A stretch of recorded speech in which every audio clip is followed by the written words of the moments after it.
ہم نے دین کو کتنا سیکھا، دین پر کتنا عمل کیا، یہ ہمیں دیکھنا چاہیے، اور ہم اپنی نسلوں میں آگے دین کتنا پہنچا رہے ہیں۔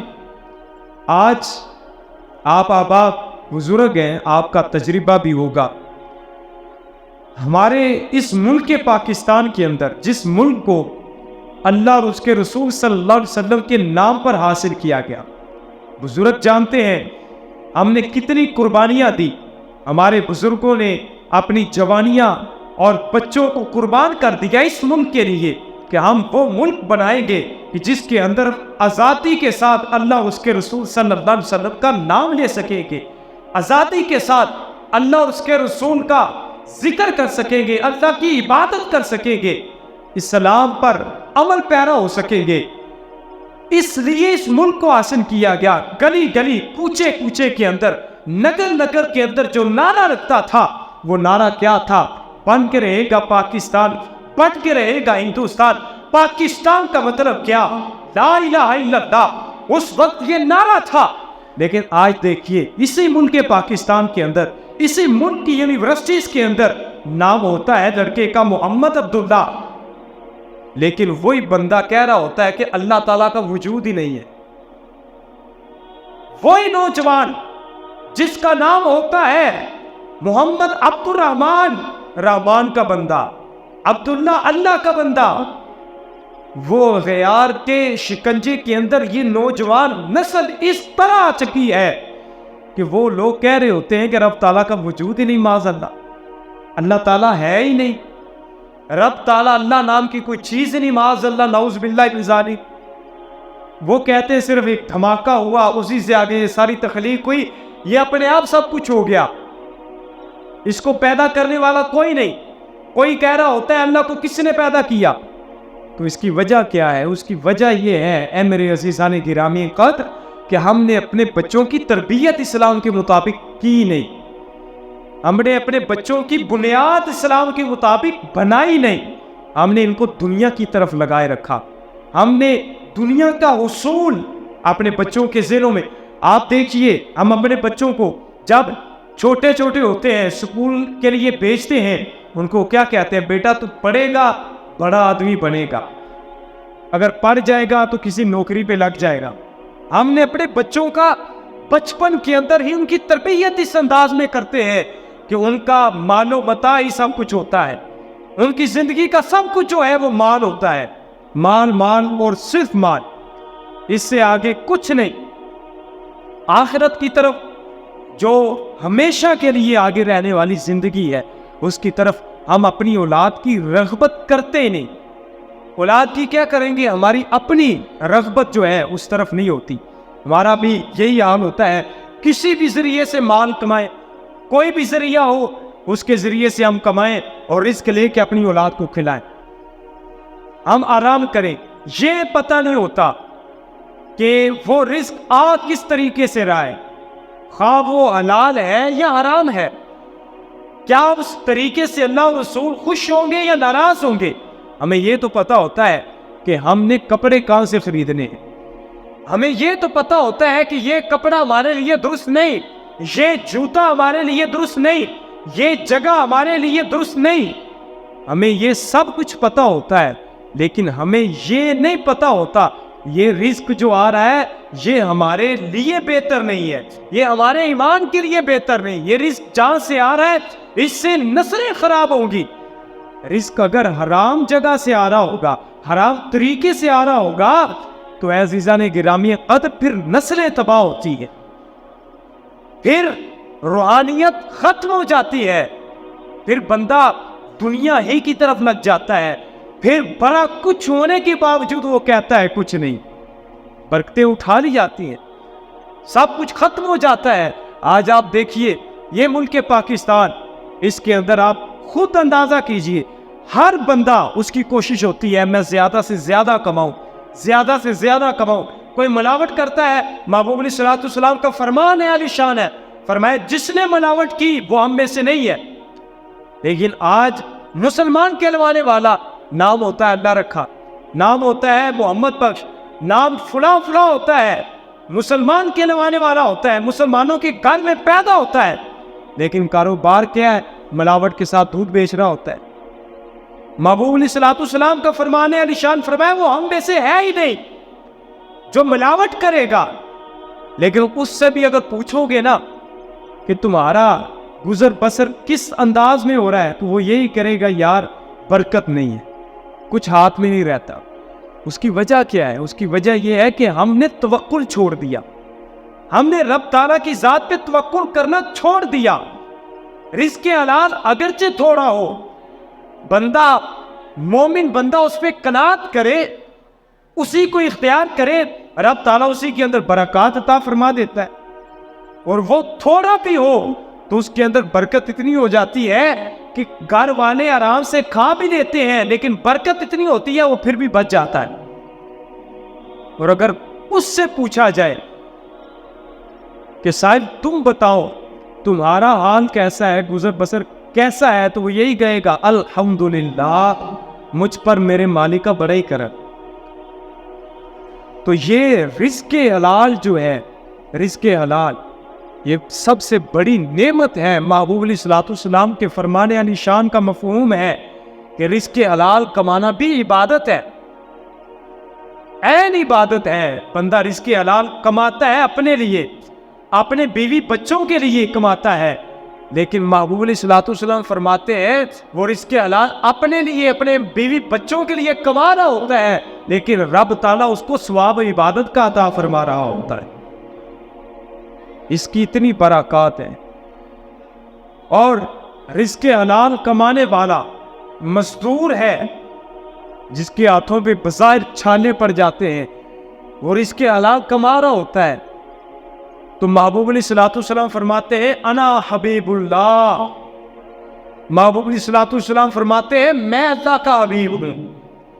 توجہ کیجئے گا, فرمایا میں اللہ کا حبیب ہوں. اور محبوب علیہ الصلوۃ والسلام فرماتے ہیں الکاسب حبیب اللہ, اور جو کاسب کمانے والا ہوتا ہے, جو مزدور مزدوری کر کے آتا ہے, رزق حلال کما کے آتا ہے گھر میں, محبوب علیہ الصلوۃ والسلام فرماتے ہیں وہ بھی اللہ تعالیٰ کا محبوب بن جاتا ہے. اتنا دیکھیں, یہ اتنا رب تعالیٰ کے محبوب علیہ الصلوۃ والسلام نے انعام عطا فرمایا, کتنا بڑا انعام ہے. لیکن ہمارے تہوار دیکھ لیجئے, ہماری خوشیاں دیکھ لیجئے, ہماری غمیاں دیکھ لیجئے, ہمارے گھر کا ماحول دیکھ لیجئے, دین اسلام کہیں پر بھی نظر نہیں آئے گا. کہیں پر بھی ہم دین اسلام کو وقت دیتے ہی نہیں. اپنی اولاد کی تربیت سے لے کر آخری وقت تک ہم اسلام کو کتنی وقت دیتے ہیں, بڑی سوچنے والی بات ہے. اسلام, میں نے پچھلے جمعہ بھی عرض کیا, اسلام آخری وقت تک ساتھ نبھائے گا. آخری وقت تک اسلام ہمارا ساتھ نبھائے گا, تعلق نبھائے گا. لیکن ہمیں جب تک یہ سانسوں میں سانس ہے, جب تک اس دنیا کے اندر موجود ہے, تو صاحب ہمیں بھی تو اسلام کے ساتھ تعلق نبھانا ہے. آج ہمارے گھروں کا ماحول, ہمارا اپنا حلیہ دیکھ لے, سب کچھ اغیار کی طرز پہ ہم چل رہے ہیں. حالانکہ محبوب علیہ الصلوۃ والسلام نے ارشاد فرمایا, ابو داؤد شریف کی حدیث مبارکہ ہے, فرمایا من تشبہ بقوم فہو منہم. محبوب علیہ الصلوۃ والسلام فرماتے ہیں جو جس قوم کی مشابہت کرے گا وہ اسی میں سے ہوگا.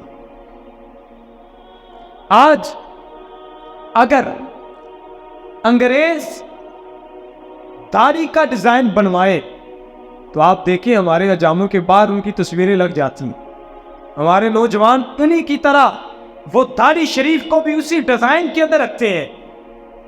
اور آج اگر عیسائیوں نے, انگریزوں نے وہ فیشن والی داڑھی رکھ لی, ہمارے نوجوانوں میں بھی وہ کام شروع کر دیا, حالانکہ رکھی اسی طرح, لیکن محبوب علیہ الصلوۃ والسلام کی سنت سمجھ کے نہیں, انگریزوں کا طریقہ سمجھ کے. آج لباس دیکھیں تو وہ بھی ہمارا جو ہے, ہمارے نوجوانوں کا وہ پورے کا پورا ان کی طرح ہے. تو بتائیے ہم نے اسلام کو کیا ترجیح دی, ہم نے اسلام کو کس طریقے کے ساتھ اپنایا, کتنا اپنایا. کیا اس کے باوجود بھی ہم یہ دعویٰ کر سکتے ہیں کہ ہم سچے مسلمان ہیں؟ کیوں؟ دعوے کے لیے دلیل بھی ہوتی ہے.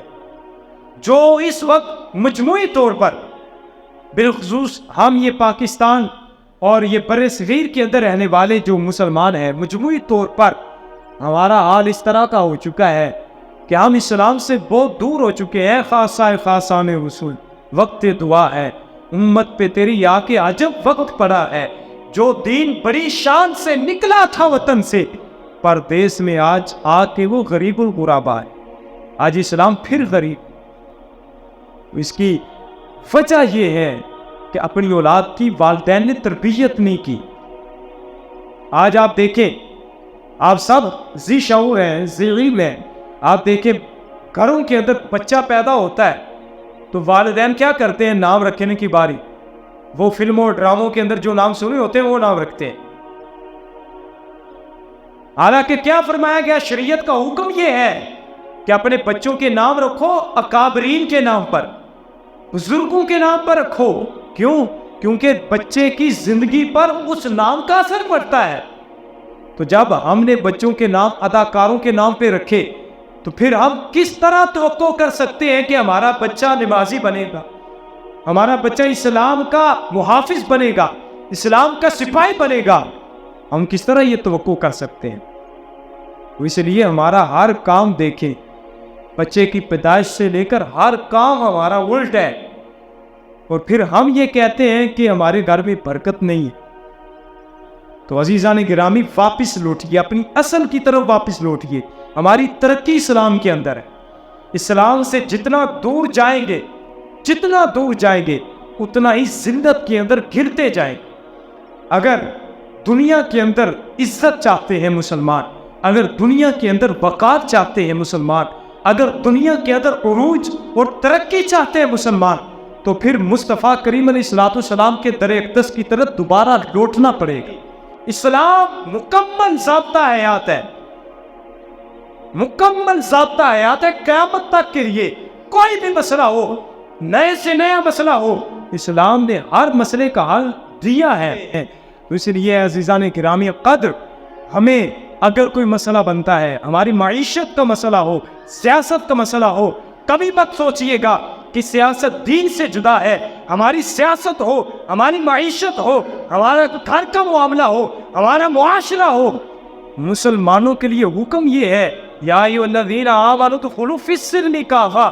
اگر محبوب کا کلمہ پڑا ہے، پھر تمہارا معاشرہ بھی محبوب علیہ السلام کے حکم کے تابع ہے. پھر تمہارا جو ہے وہ سیاست بھی محبوب علیہ السلام کے جو ہے وہ شریعت کے تابع ہے. تمہاری زندگی کا ہر پہلو میرے محبوب علیہ السلام کی شریعت کے تابع ہونا چاہیے. یہ اسلام کی ڈیمانڈ ہے، اسلام کی ڈیمانڈ ہے. آج ہم دیکھیے 70 سال ہو گئے، آج ہم خود ذلیل ہو رہے ہیں، اپنے کاموں کی وجہ سے ذلیل ہو رہے ہیں. اس لیے عزیزان گرامی، اب جاگنے کا وقت ہے. اب جاگیے اور اپنی نسل کو محبوب علیہ السلام کے دین کی بیداری دے کے جائیے. اپنی نسل کو محبوب علیہ السلام کے دین کی محبت دے کے جائیے. اپنی نسل کے اندر یہ چیز پرووائڈ کر کے جائیے. یہ دنیا ہے، یہاں سے ہر ایک نے جانا ہے. یہاں پہ نہ میں نے بیٹھ کے رہنا ہے، نہ آپ نے بیٹھ کے رہنا ہے. کسی نے بھی اس دنیا کے اندر نہیں رہنا. انبیاء بھی آئے تو وہ بھی واپس چلے گئے، لیکن عزیزان گرامی نام ان کا ہی زندہ رہتا ہے جو محبوب علیہ السلام کے نام کو دنیا کے اندر جپتے رہے. نام ان کا ہی زندہ رہا جنہوں نے محبوب علیہ السلام کے نام کی مالا کو دنیا کے اندر اپنے گلے کے اندر ڈال لیا. کام ان کا ہی زندہ رہا جنہوں نے محبوب علیہ السلام کے دین کے کام کو اس دنیا کے اندر کیا. تو عزیزان گرامی، آج وقت ہے، آج یہ سانسوں کی مالا چل رہی ہے، آج یہ سانسوں کی مالا بحال ہے. آج وقت ہے، آج محبوب علیہ السلام کے ساتھ وفا کر کے جائیے. آج اس دین کے ساتھ وفا کر کے جائیے. انشاءاللہ جب ہم اس دنیا کے اندر اس دین کے ساتھ وفا کر کے جائیں گے، ہمارا چلنا، بیٹھنا، اٹھنا، ہمارا لباس، ہماری وضاحت جب دین والی ہو جائے گی تو خدا کی قسم پھر بتانا نہیں پڑے گا. پھر جنازہ جا رہا ہوگا، دنیا والے خود ہی بتائیں گے مصطفیٰ کریم کے غلام کا جنازہ جا رہا.